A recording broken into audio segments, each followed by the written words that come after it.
En général, en avril, on prend une petite semaine et on s'en va, à la mer, à la montagne, peu importe. Et que deviendront nos semis et les semis à planter? J'ai des solutions pour vous. Regardez. Pour les semis à venir, prenons l'exemple des aromatiques. Vous les faites avant de partir. Vous les mettez à la maison, 18 degrés, basilic, persil, thym, et tout ça aura peut-être germé, sauf le persil, quand vous serez revenu. Mais pour ce qui est des plants que vous avez déjà, que vous sortez tous les jours, que vous voulez mettre dans la serre, oh non, ma serre n'est pas finie. Oups. Donc la serre, pas possible. Vos semis de tomates, vos tomates encore, tomates, aubergines, melons, pastèques ou autres. Que faire? Eh bien, assurez-vous d'avoir un copain, de la famille, un voisin qui pourrait venir et mettre un petit coup de pulvé. Les rentrer, les sortir s'il est sympa.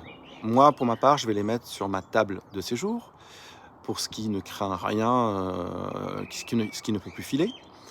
Et je vais laisser à côté de l'eau pour que mon voisin puisse venir tous les 2 jours mettre un petit coup d'eau.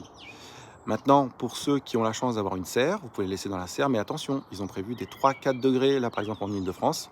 Compliqué, il faudra protéger.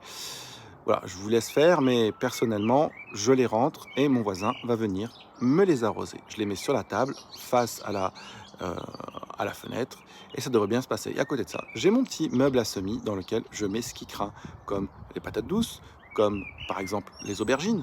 Voilà, donc des solutions existent. Vous pouvez être très très bricoleur, hein, puis je pense que vous l'êtes. Et puis si vous avez des solutions, partagez-les avec moi. Moi, c'est ma solution qui est plutôt simple, mais celle que j'utilise pour ne pas stresser quand je suis en vacances et profiter des vacances. Je vous dis à bientôt, pensez à vous abonner, plein de vidéos arrivent.